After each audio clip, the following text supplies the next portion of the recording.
everyone, and welcome once again to another episode of Reverb. My name is Alex Helberg, and I'm joined on the mic, as always, by my co-host and co-producer, Calvin Pollock. How's it going, Calvin? Doing good, Alex. How about you? I'm doing very well. Especially excited today because we have not one, but two experts, guests that we have here on the podcast today. The first I am proud to introduce is Erin Brock Carlson, whose research centers on the relationship between place, technology, and power, focusing on how communities work together to address complex public problems through communication and community organizing. Her current projects include documenting the experiences of West Virginians affected by natural gas pipeline development, advocating for access and distribution of ethically collected and curated public health data, and developing place-based methods for community engagement pedagogy. Erin, thank you so much for being with us here today on Reverb. Absolutely. I'm excited to be here. As Alex said, we have a second guest slash old friend here today. This is super exciting. We're joined back on the mic by Sophie Wodzak, co-producer of Reverb here, and also, crucially, author of a recent New York Times article from February 16th called "Federal Officials Send Help After Ohio Derailment, but Residents' Frustrations Persist." And so we're so excited to talk to both of you about how your work overlaps. And just have a really rich conversation about situated knowledge and environmental crisis. I'm excited. I'm happy to be here. It's going to be fun. Absolutely. So, as Calvin alluded to, the topical focus of our conversation today is going to be on the Norfolk Southern freight train derailment in East Palestine, Ohio, a major freight derailment that occurred releasing polyvinyl chloride, a toxic chemical. There was a fear of an explosion, and so there was a controlled release of those chemicals into the atmosphere, into the ground, and into the water that has raised a lot of controversies on a number of different fronts.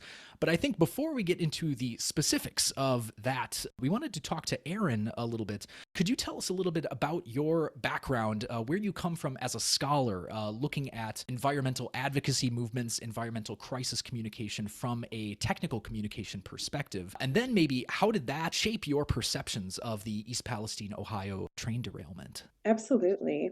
So before I talk a little bit about that, I just wanted to orient myself in place because part of what I study is place. And so my connection, so I'm a professor at West Virginia University in Morgantown, West Virginia. And so I'm deep, I'm in the northern middle part of Appalachia.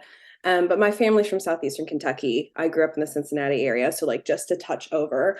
And so I've always been really connected I grew up in a rural community also north of Cincinnati. It's not rural anymore. It's like a suburban hellscape, but it was rural when I It happens. There. Yeah. There's an IKEA now, so it's like, That's anyway. usually the bellwether. Yeah. yeah, exactly. But so place is something that has been really important to me throughout my life, but I guess I just didn't realize it. It was that's what was like drawing me back to projects again and again and again. And so when I was living in the Midwest and working on my PhD, I was like, I care about rural communities, and where is my family from? Like a deeply rural region that is misrepresented and maligned constantly. JD Vance, which Sophie, I know he's mentioned a few times in your article, now Senator of Ohio. Yes. Yeah. But Hillbilly Elegy came out, and it was just like this, it was almost, I don't want to say that my scholarly trajectory went off because of that, but it was just a timely sort of ancillary to what those narratives were doing. So I'm happy to talk about that more later. But anyway, so my specialty is technical communication. I'm really interested in the spaces where technical communication happens that we often don't see as technical communication, so specifically community organizing. So most of my research has been participatory or community-based projects with community organizers in Appalachia.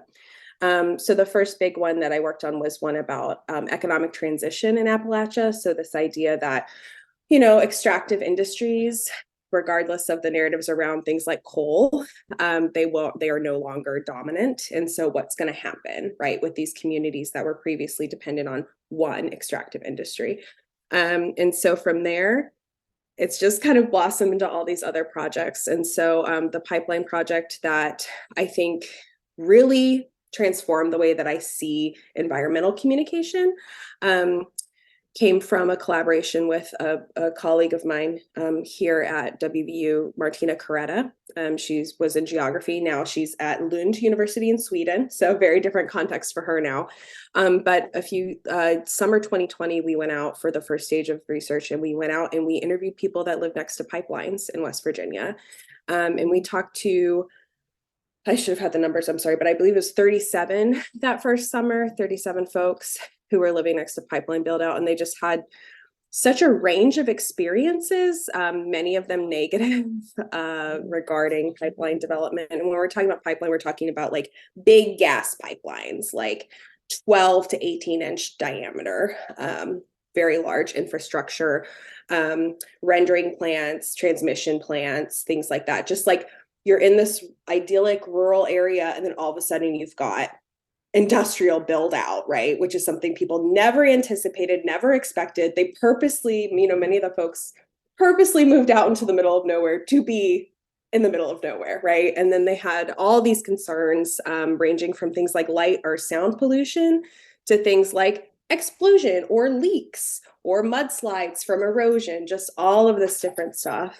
And so thinking in those spaces, like the thing that I think really drives the way that I've thought about the situation in East Palestine is these people have expertise. Like these people are living next to this build out. The people in East Palestine are living next to the fallout from this derailment.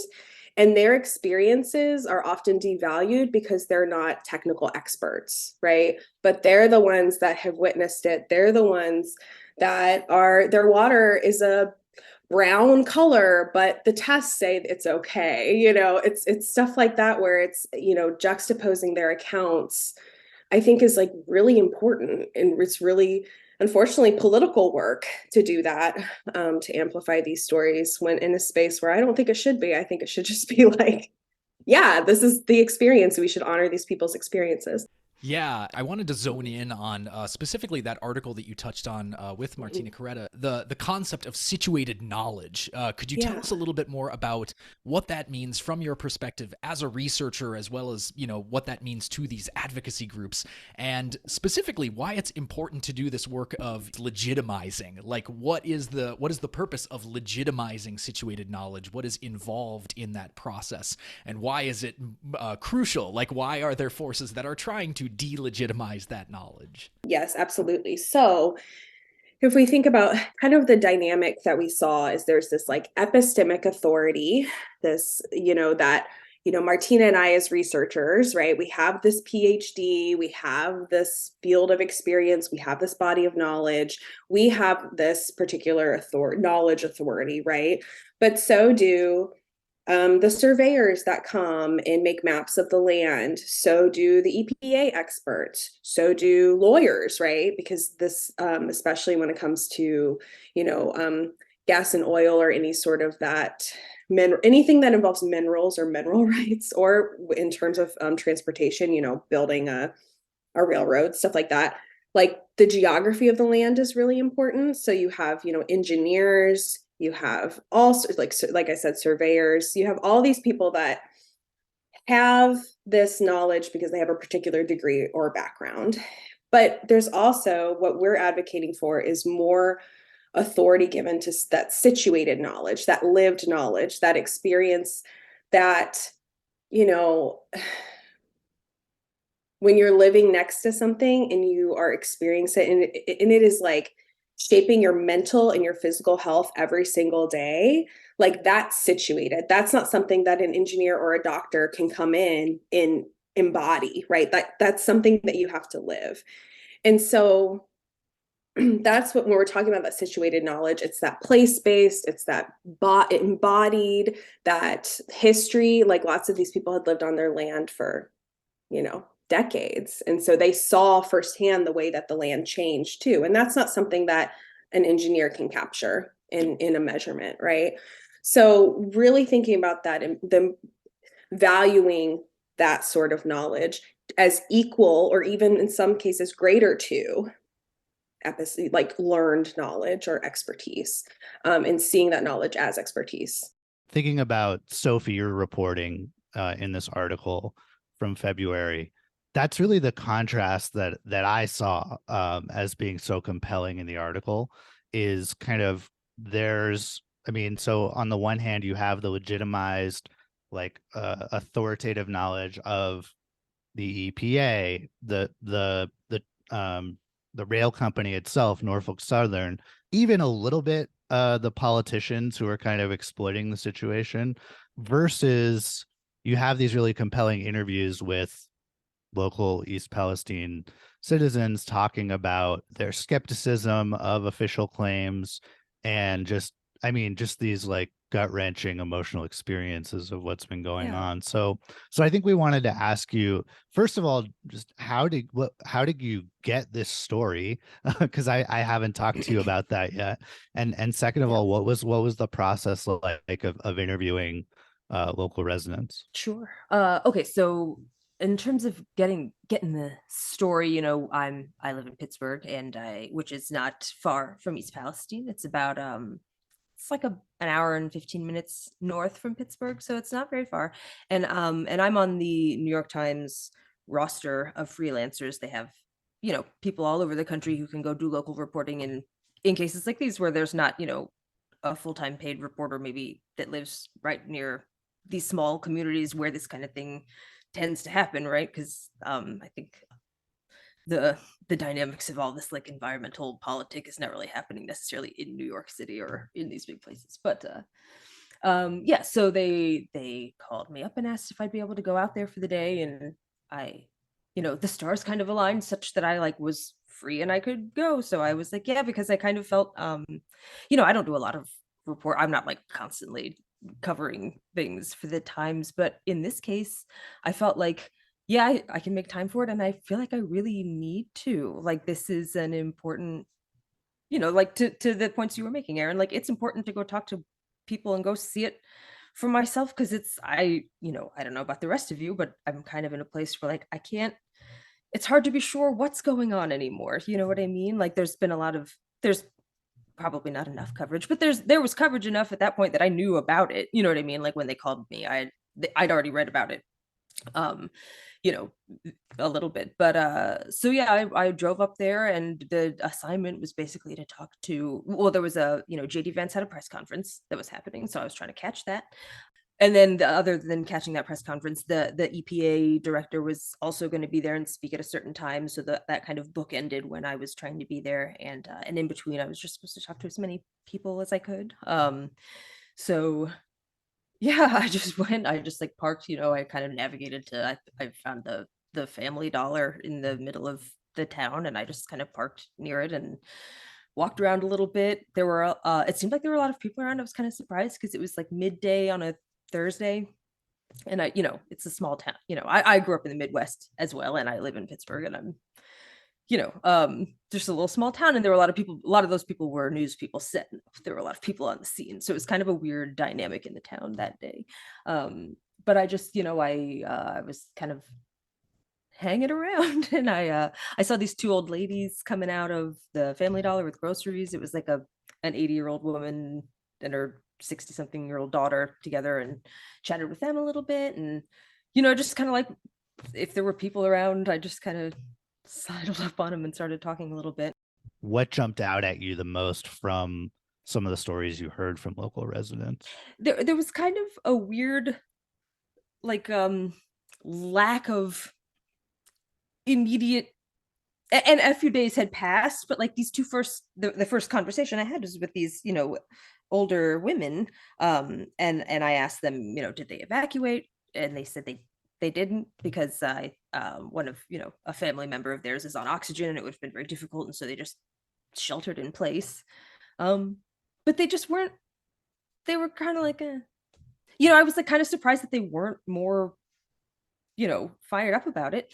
And I asked a little bit more about how, well, what's going to happen now, and what do you want, how do you feel, just trying to get an understanding of where they were at with it, sort of emotionally, I guess, just to kind of like get my bearings, I guess, with them. And one of them was like, well, our neighbor's trying to get in on a lawsuit, but it was an accident. So it's like, you know what I mean? They were like, we don't need to make a fuss. It was kind of like the main takeaway, which so I thought there was kind of a, because I spoke to several, middle-aged or slightly older residents, and fewer, the younger people, I think maybe were more like at work and at school because it was the middle of the day.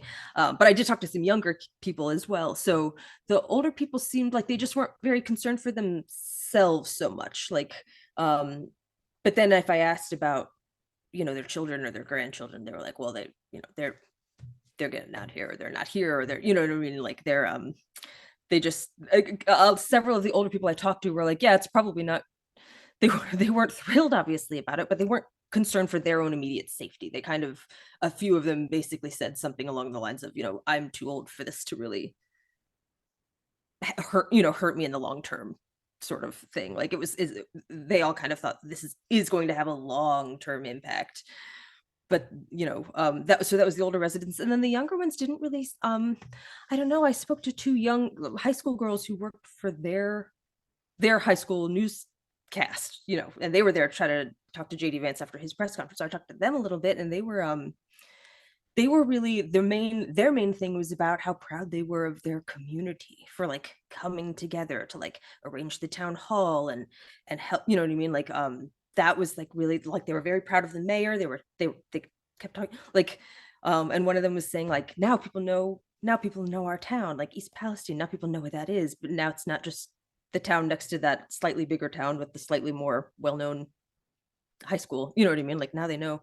Like it was sort of like a point of the derailment was not a source of pride exactly, but they were taking a very optimistic like come together sort of, I don't know, like it was momentum, like a weird mix. right? Yes, yeah, it was just kind of a strange but then there were a lot of people also too angry a lot about, this one guy just bought a house and he's like, who am I gonna sell this house to now? Like this is worth nothing. Like property owners are, I think, pretty aggravated about that. And then also a lot of concern for the children of the town. Like, I'm going to tell my kids to move away. I'm going to tell my kids not to buy property here. Like that's like, and that's sort of for me, one of the saddest things is that like, because this happened, like that kind of decides it. Like there's like, is there a future for this town? The consensus seems like no. And like among the older residents, like, well, I'm already, past my prime. I'm already, in my later years. So,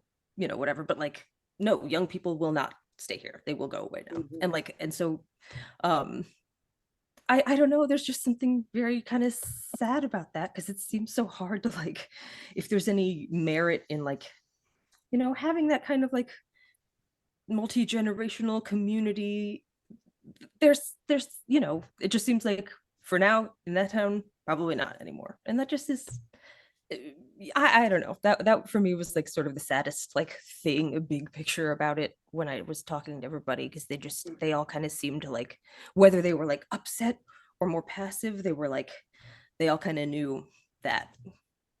Does that make sense? Yeah.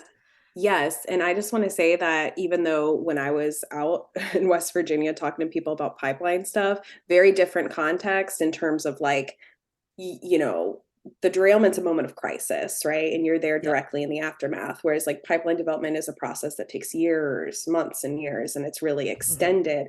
Mm-hmm. Sophie, I heard the same dynamics. Like several people we interviewed said this. So these are their words, not mine, but they talked a lot about a sense of fatalism that they see in the region as a whole that comes from the continued presence of industry and the prioritization of industry over community, right? So like regardless of what's coming in, if it's Norfolk Southern, if it's Dominion Energy, if it's whatever, Antero, whatever it is, it's like if it's coal, if it's timber, if it's gas, if it's transport, like whatever it is, they're going to come in, they're going to do what they want.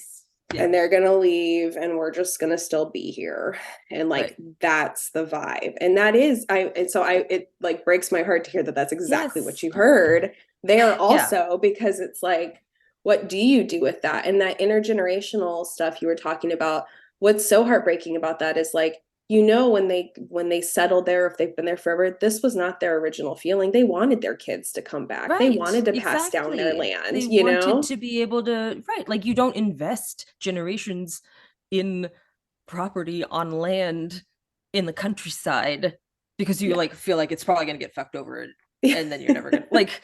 It's just so, and the fatalism you were talking about, like, there's just kind of this sense that like that.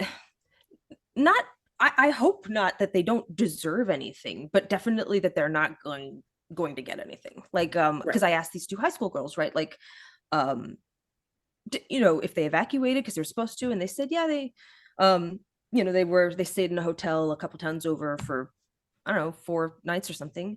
And I asked who paid for that, and they were like, well, our parents did.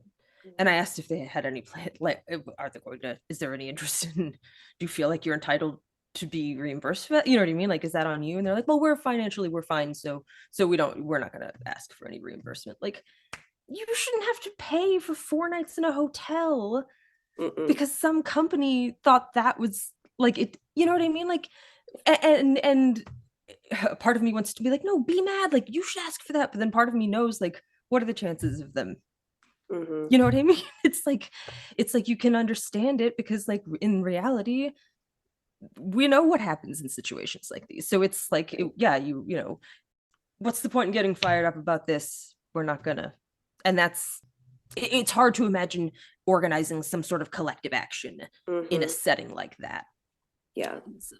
Is the problem. But that's not the problem. The problem is derailment, but that's an obstacle. It is. And at a moment where this could be momentum, right?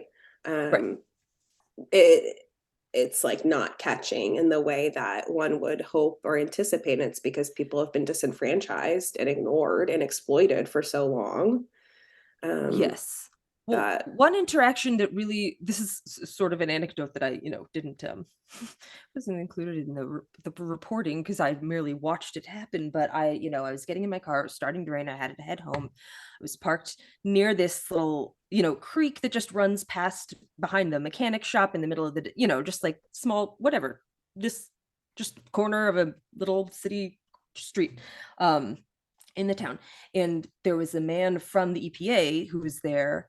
I didn't get his name, I didn't speak to him, but he was, in a full like hazmat suit. He had like stuff on, overshoes. He was like, had various sensors. He was taking readings of the creek and whatnot. And a woman from the town, who I also didn't speak to, was like shouting at him, following him down the street. She was like, get the fuck out of here. Why are you here scaring these kids? Like, get out of our town, like screaming at him. And he was just like ignoring her and walking along. But it was like so it was like the last thing I saw, and I had to leave. And it was so stark because it was like, presumably those two, like the same, like she wants, what does she want? The children to be safe. And for her, that means not feeling scared. What does this person want? What has he been sent on behalf of, if not the children and their safety long term, to sense the water? It's like they both want the same thing, but they're like for all kinds of reasons, she sees him as the enemy. She for him is an obstacle to him getting his work done. Like, even though, at its heart, that's the same concern. Just like come in very different ways and like at each other, which is like that classic thing of like, no, it's you, but it's like, no, it's not, it's the train. It's the train, you know what I mean? Like, it's the company. But that was just like, that was really sad to see too, because it's this disheartening. And I'm so glad to hear about, community organizing be a place where these like technical communication skills are so needed. And so because like I feel like that's in that context is where I developed a lot of my technical communication skills. And it's like there's a lot of really pressing challenges, and it's like exactly where that where they need to come into play, because like it's such a tricky situation, and in any organizing situation I've been in, it's the same, where there are these like at root similar motivations that are like somehow just like butting heads, and it can just feel so impossible to like to parse it out and move constructively forward, you know. Yeah. That Yes. that was what I was going to ask you, kind of to follow up on that, Erin, is in your own work. I mean, did you see people trying to kind of like navigate and negotiate that complacency, like people who were more fired up trying to be like, okay, how do we get people to actually garner some momentum here? I don't know. Yeah, what did that, if you saw that, what did that look like? How did they kind of negotiate that really challenging kind of fatalism?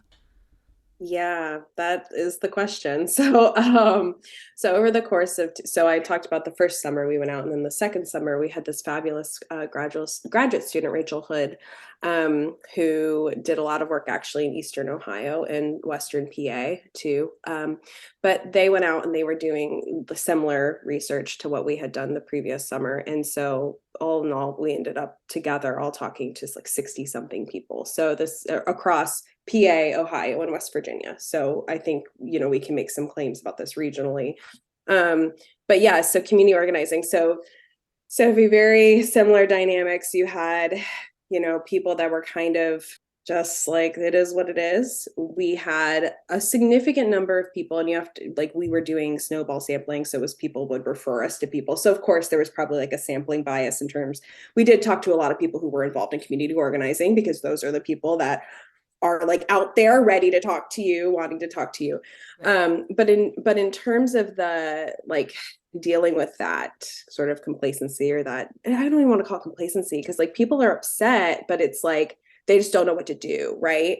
And there's a lack of resources out there for like how to actually get together. And there's also, Sophie, we were talking about these different stakeholders that like you've got the company, and you've got like, here's an example. So public meetings, for example, when you have like, in terms of, the derailment, or if there's development happening or any sort of change, you have public meetings. Not all public meetings are the same. Some are called by the company. Those are very different in format and nature than one that's called by a community watchdog group, or one that's called by public officials, right? So it's like even spaces like that are supposed to be like democratic, or like spaces for people to connect, they are not necessarily that. And when somebody goes to something that the company's holding, and it's like 3 company representatives who don't allow questions, they're like, what's the purpose of this? And they won't go to another community meeting. So the people, people that were really passionate, that were really fired up, I think one of the big takeaways for them was, thankfully, some people did have hope around that sort of like organizing work. And I think, and I don't know, I'm afraid I don't have a good answer for your question, because one of the stressors for people was this like generational flight, because there were a lot of people that were older, and they were like, I've been fighting this for 10, 20 years. I don't want my kids to come here. I don't know who's going to Right. take this up next. And so it's like, but then you have the young people we talked to, they were very passionate about it, but it's like there's a disconnect. Like I don't know exactly how to articulate it, because I think it is situational in terms of like different personalities, but there's definitely maybe even just a shift in the way that we see community organizing happening. And so maybe that's something that I'm still parsing through. But One concept that I'm wondering, and I know that both of you have thought a lot about, is neoliberalism, right? Because I know that's come up in some of your work, Erin, and Sophie, as an organizer with DSA and other kinds of organizing that you've been involved in. Neoliberalism is kind of like the big thing that you're fighting, and I'm wondering how much that is a factor in this like younger generational disconnect from movements. This and also, I mean, the idea basically that a private rail company can, all but cause a disaster like this and just wipe out a town, and that's just sort of par for the course. With business, it makes me think about neoliberalism as both an economic engine and something that shapes policy, and how much that affects organizing in these spaces. Well, I think one thing, Calvin, as you were talking, I was thinking a lot about for situations like this, environmental crisis, environmental change, people living in the wake of it have very personal and like intimate reactions and connections to that work. And so I think sometimes they like, and this is my interpretation, but it's like you see it in how it affects you, and it's like you're the main character, and like the landman or the person from the EPA or your neighbor who signed the paperwork to let the pipeline come in or whatever, like it's a very personal like situation. And so I think it can be harder sometimes to see those larger structures at work. Not, and maybe not harder, but it's just like you're so preoccupied with like what happened to you that it becomes harder to sort of, and then when you're connecting with other people, they want to tell their story of what happened to them. And so sometimes I think it can be very hard to sort of build to that larger, like, how do we navigate this like super like entrenched system that we're all subject to, where the companies have all this power and they can afford the really fancy lawyers, and they can make sure that there's conflicts of interest with every single lawyer in the state. So maybe there's only like one or two lawyers in West Virginia who might take your case, right? Like, I think again, it's so personal. That I think it can be difficult to work to that larger, and I will say with younger people, I heard the word neoliberalism a lot, which is like good, right? But I think it's like, what do we do with that? Because it just seems insurmountable, Yeah, goes back to that sense of the what is it, was that a Margaret Thatcherism, there is no alternative, or that there's it's more I think it was Mark Fisher who said it's easier to envision the end of the world than the end of capitalism, or the end of these kind of intractable problems that seem to hamstring movements along the way. Mm-hmm. Yeah, that makes me think about one more thing, that when I was talking to these high school girls, I was asking them about if they're worried about the water and stuff. And one of the things they said was that the guy who came to test their water was a guy they know. Like, I can't remember his name. They're like, oh, well, we know him. Like, he works here. Like, he wouldn't, his kids go here. Like, he wouldn't tell us the water wasn't okay if it wasn't. Like, why would he lie? And it's like, that's such a, it's so tricky, right? Because it's like, well, what you want is like, no, you shouldn't try. Like, what a nefarious like thing, like this like big company like putting on the mask of this like local guy who's just there to, like, you don't want to break that trust, because it's like you want the community to trust each other. So of course, like, yeah, like, trust that guy because you have before and he lives there, yes, and you know him and he's part of the community. Like, yeah, you should trust him, but can you? And it's not about that guy. It's about like what's going on. And so it's such a hard thing to like navigate that, because like, how do you get, I don't know. It's like to point out that you shouldn't trust that information seems like it would be damaging to the relationship with that man, and how canny and how clever to make that situation, because the people who are responsible, their faces don't exist there, so it's like they're not real people. Right. But in terms of community organizing in like small towns or rural places, that work looks so different from more populated spaces. And all of the toolkits and all of the resources are created for more populated spaces. And like, yeah, that makes sense, but rural organizing looks different. Yes, it does.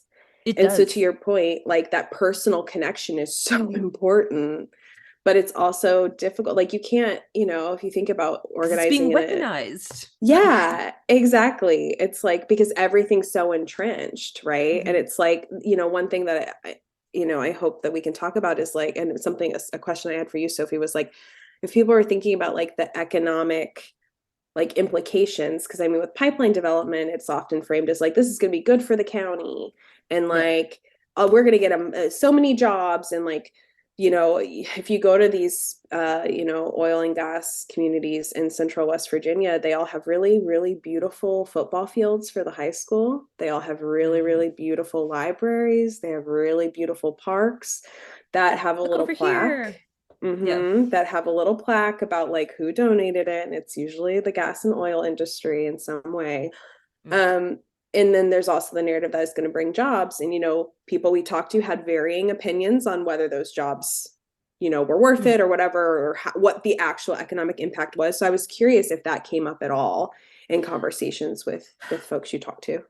Well, and that's interesting too, because that's the difference between something that some entity plans and can strategize for with like a gift along the way, versus something that like, oh shit, like it happened, like a train derailment where nobody, they didn't plan for it not to happen, obviously, but certainly wasn't something that they're trying to sell as a feature, right? So it wasn't, in the case of a pipeline with the other, package incentives, whether or not they're good or bad, that wasn't really a conversation. It was more like the spectrum was, how big a deal was it? You know what I mean? Like, and so whatever invisible forces are at play to making that the framing of the conversation. I see. It was just like, was it a big deal? Yeah, kind of. Yes, maybe no, maybe yes. Da, da, da. And I think that, I mean, to speak to that point, Sophie, the notion of, what is the gradient upon which we say how big of a deal this is, that is also so contextually rooted in like a history of policymaking decisions that, again, I mean, this is why I do feel like, bringing in technical communication perspectives is so important for this, because that kind of critical context, for example, a lot of the reporting, the sort of media narratives that have circulated around this focus on the EPA standards for, federal action levels for levels of dioxins in your soil, in your water, in your air. And right now, just to cite some statistics, the federal action level that Ohio is also sort of mandated, that's their standard as well, is, I think it's 1,000 parts per trillion of dioxins in concentration in a given sample. If you do a little bit more digging, you learn that, back in 2010, under the Obama administration, the EPA actually had a regulation that was, on offer to lower that threshold based on current research and science that had been done on the long-term health risks of dioxins in these samples, that said, actually the federal action level needs to be 72, not 1,000. Like, it needs to be a very minor fraction of that. That regulation was, killed off back in 2010, and it has gone, there are states that have lowered their action levels to, like, I think, in California, there's this like 50 or something like that. But realizing that, again, this is kind of this is a challenge, I think, for anybody who's doing community organizing, and particularly in rural areas, to see that this is not just an issue of your own person. Like, it is very much an issue of your own personal life and your stake in the issue, your family long term, but it's also something that is being experienced by other people, other places, right? Like, this is not the first, I mean, one of the things I thought was more fascinating about the East Palestine derailment was that it called attention to the fact that, like, actually there's a lot of these things that happen every year, and not just not just in rural Ohio, but like all over the country. There are, even in just the months prior to, in the month preceding that, there were two other really high profile derailments in, I think, Washington State, and there have been several. They just, But I do wonder the extent to which a news reporting or a technical communication perspective, what the effectiveness might be of connecting these sort of localized issues and the personal experiences of people who are on the ground experiencing that to similar things that are happening elsewhere, sort of helping people understand that this is not just your individual lone community experiencing this, but this is a cascading effect of a larger system where these kinds of local problems are being experienced all over the place. So a lot of the organizers, a lot of the folks who identified as community organizers, because that's another thing. People do community organizing work and they don't identify as community organizers. And when you ask them, they're like, no, I'm just like connecting my neighbors, and so that's an interesting thing. But It seems like a lot of that knowledge, again, and especially for rural spaces, because there aren't a lot of resources out there, it's very much like interconnected in terms of like who you can reach out to. And so, for instance, you know, in PA, it's the big pipeline is the Mariner pipeline. And so a lot of folks up there have talked to people down in Virginia, Southwest Virginia, or sorry, Virginia, I'll just say, about the Mountain Valley Pipeline, which also goes through West Virginia. And so in Virginia, that network has been very successful in terms of their environmental activism. And so folks down there talk to people out in Standing Rock. Like there are those connections. But it's getting people tapped into the network, I think is what people struggle with, because it's like, if you've never been like environmentally active or environmentally conscious, and then all of a sudden you find yourself in this space and you're overwhelmed and you don't know what to do, and you're just trying to like make sure your kids are safe and not drinking contaminated water or breathing contaminated air, it's like that next step can be really hard. And it's not to say it doesn't happen, because there were people we talked to who this is what made them. I mean, there were several people that were now working for nonprofits doing this sort of work because of their own personal experiences, and they had gotten connected and tapped in and things like that. But yeah, I think there's a lot of value in it, and I saw evidence of it in people, and that's, you know, and Martina and I ended up talking to people in North Carolina who were interested in the work and that sort of thing, and a couple other places, but yeah, I think it does happen, but I just think it's slow. I think that's such a problem, because I don't know that it's a question necessarily of collective awareness so much as it is of bandwidth. Like something happens in your community, you need to work to, you know, there's all of a sudden it's, you know, it takes over your life, and there's all this stuff that you've got to do in addition to all the things you're already doing. You know, these are not wealthy communities. Like people in these communities work and have a lot of, you know, so it's just like it's people come together when the situation calls for it, and that happens in the place, you know, but then it's hard to take, like you don't necessarily have more to give to other places, and you wouldn't necessarily get a community rallied around something that hadn't happened yet. It's like you're like constantly like trying to like mend like leaks, you know what I mean? It's like you're always playing catch up, because it's like, well, something terrible happened and now the community's coming together, and now over here now something terrible happened, but it's like by the time you're like aware enough to be like charged up, maybe you don't, it's just it's hard to put that all together, because people just don't have, you know, it's just hard. Like what more could you already give than like everything you're already doing for your own actual like family and community? It's hard. Absolutely. And there's so much burnout, and people, you know, people we spoke with talked about that. It was like, I can't, you know, because these movements, when they're so localized, are personality led, right? They have to be. There's not a ton of, so these people are like going door to door, talking to their neighbors, having really difficult conversations with one another.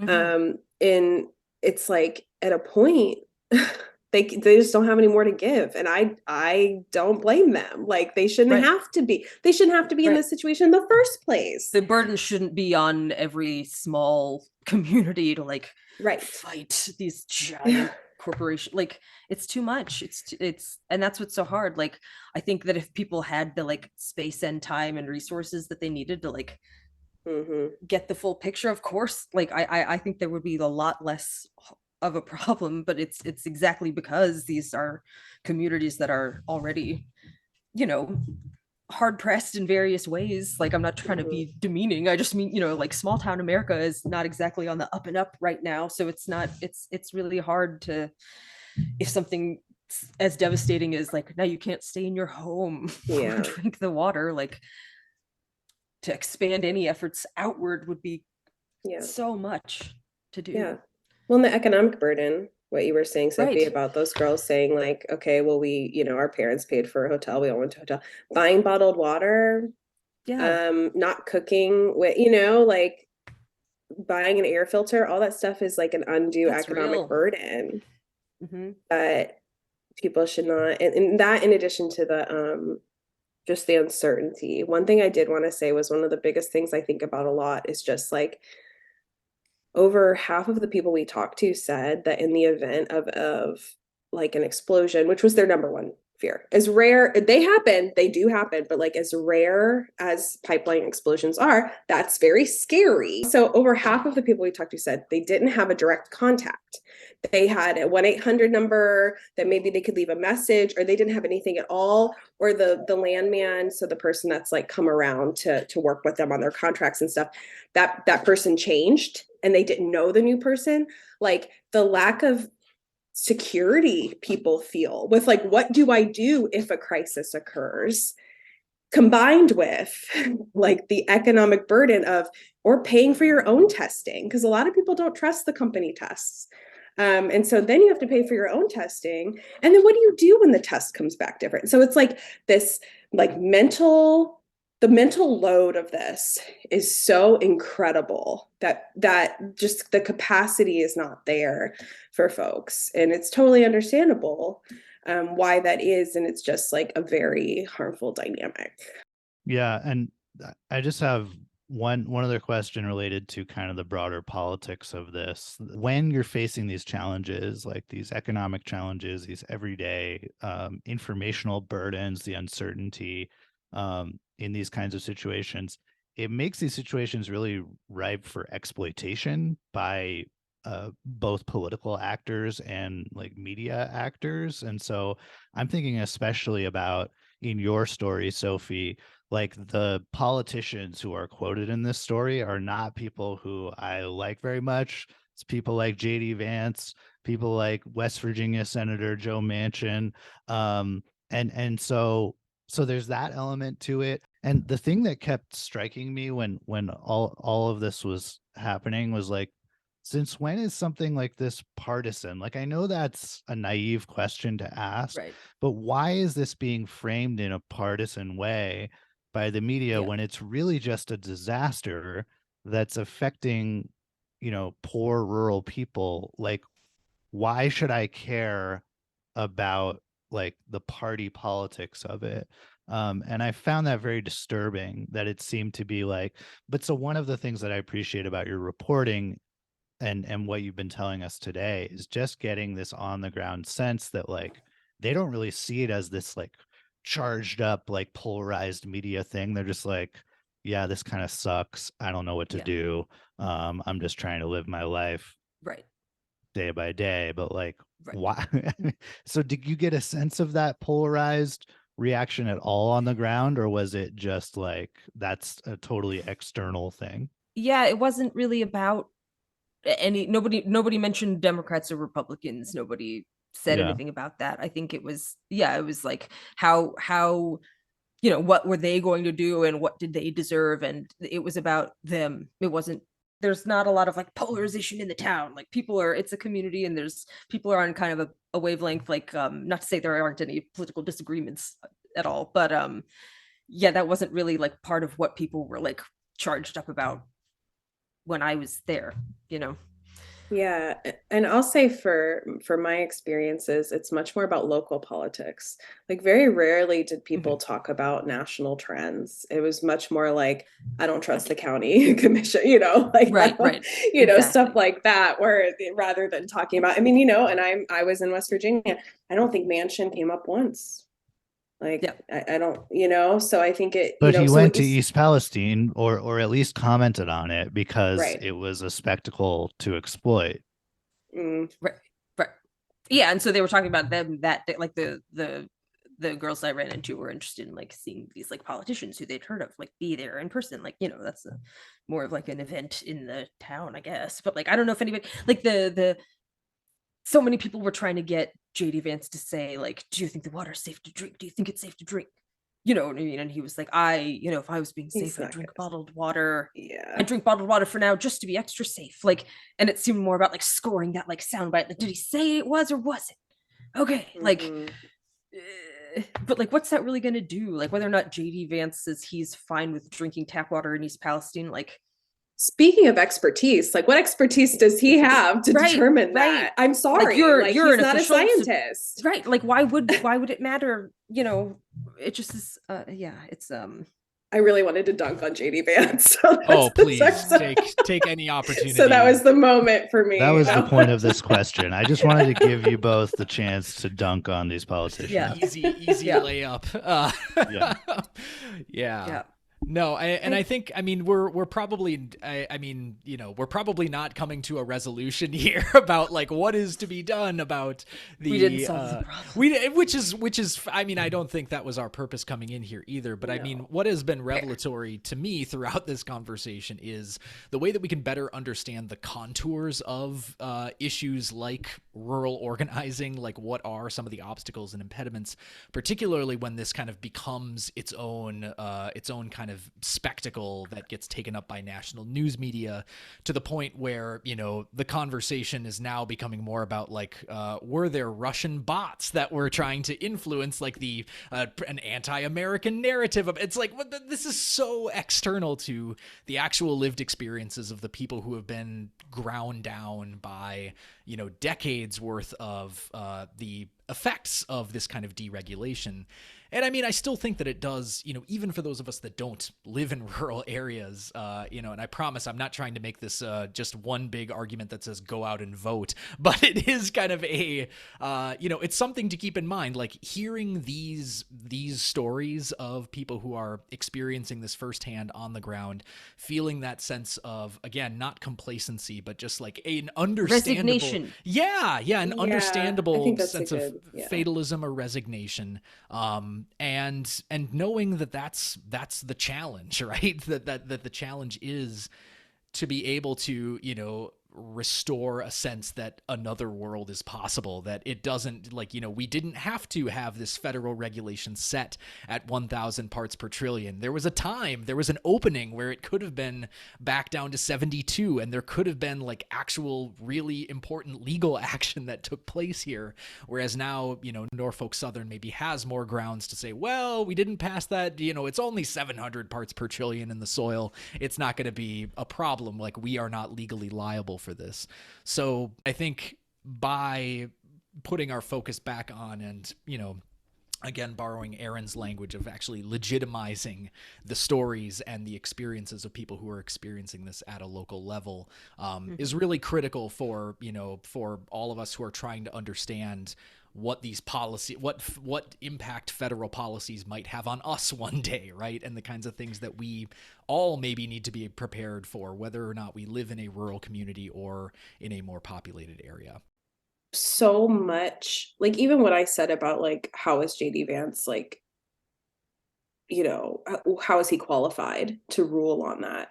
Like, I think that the way that we oftentimes think about expertise is it's like ranked, like who is the ultimate expert, like whose knowledge is the most valuable, whose is the most legitimate, right?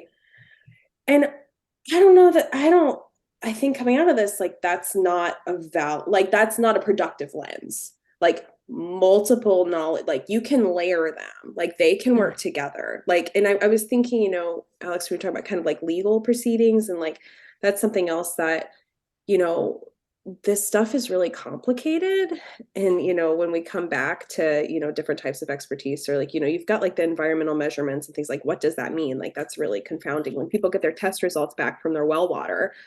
What do these numbers mean? You know, like that interpretation is so important. But it's also like, if you're going to try and like navigate legal documents and contracts, that's really complicated too. And so it's like, when you think about these people who, you know, we talked to folks who literally had and shared pictures with us of brown water, and the test came back and said, like, it's safe to drink. And it's like, I'm not going to drink this brown water. Like, I know, you know, it's like, I'm not going to, even though it's safe.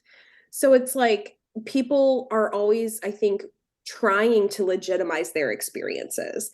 And so it's through these formal channels.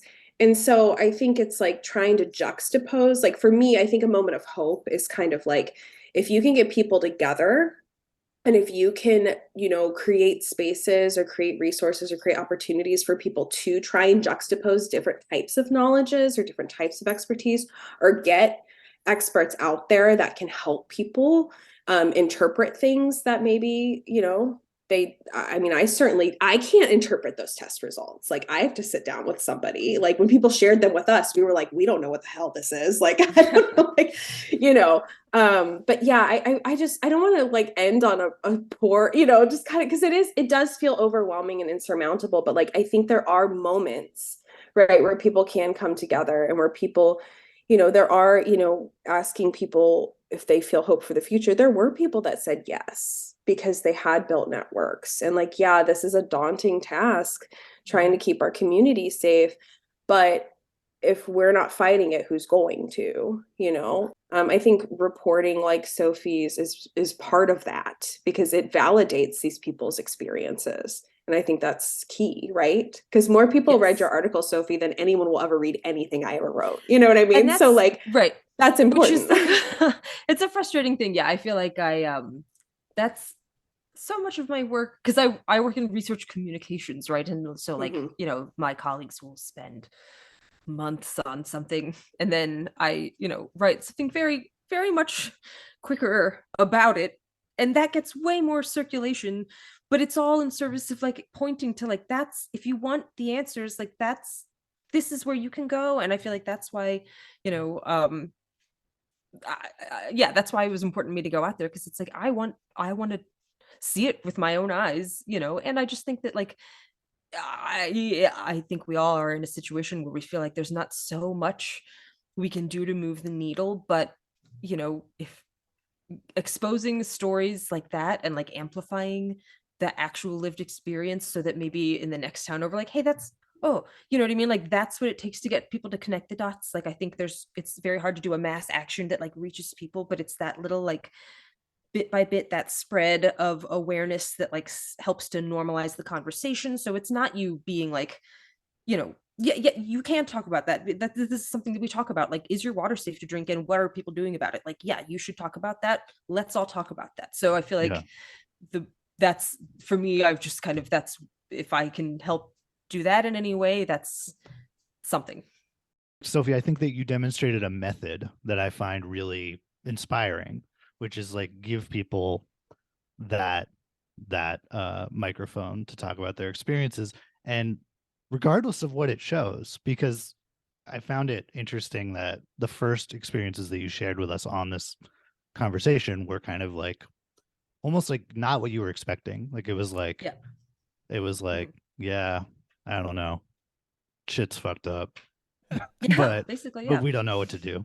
But that is so revelatory and so useful, because it pushes against these broader like polarized media narratives. So yeah. And ditto for Erin, your work too. I mean, you are incorporating people's situated knowledge and on the ground stories as part of academic research. That's also another one of these spheres where I think crucial. that recontextualizing and amplifying people's experiences and narratives is really important to show that this is again, going back to what Sophie said, kind of normalizing that as a practice that we have as researchers and communicators, I think is, at least to get a better understanding of the problems and where we stand in relation to them. I think that's really crucial as well. Yeah. And I think too, in terms of like, when we hear like complex problems like this or environmental change, oftentimes the narratives are very steeped in like measurements, in expert opinions. And so anything like people's lived experiences are really important, right? Because I mean, in, East Palestine, it's like, okay, what's the measurements? Are these, it goes back to that, not like the fear or trauma of like having this horrible industrial accident in your home, in your backyard, right? Like that's not, and that is something that these people are going to be living with for the rest of their lives, Yeah, and you can't put enough. I mean, how scared are you on a scale of 1 to 10? Like it's right. And because you can't like measure it, it's like it's not as appeal. You know what I mean? Like people want those numbers. Like that's what resonates. That's what seems official. So it's a frustrating thing. Well, I think we probably should leave it there for today. But at the very least, I think, again, pointing to some really good provocative examples of how we can, tell a different story about these kinds of events from both a research and a reporting perspective. So I want to say thank you once again to our guest, Erin Brock Carlson from West Virginia University. Thank you so much for being with us. And Sophie Wodzak, thank you very much for sharing a little bit more about your reporting here as well. This was a really valuable conversation, and I'm glad that we get to share it with our listeners. From all of us here at Reverb, thank you for tuning in, and we will talk to you next time. Bye-bye, everybody. Bye-bye. Our show today was produced by Alex Helberg and Calvin Pollock, with editing work by Calvin. Reverb's co-producers at large are Sophie Wodzak and Ben Williams. You can subscribe to Reverb and leave us a review on Apple Podcasts, Stitcher, Android, or wherever you listen to podcasts. Check out our website at www.reverbcast.com. You can also like us on Facebook and follow us on Twitter, where our handle is @ReverbCast. That's REVERB_CAST. If you've enjoyed our show and want to help amplify more of our public scholarship work, please consider leaving us a 5-star review on your podcast platform of choice. And tell a friend about us. We sincerely appreciate the support of our listeners. Thanks so much for tuning in.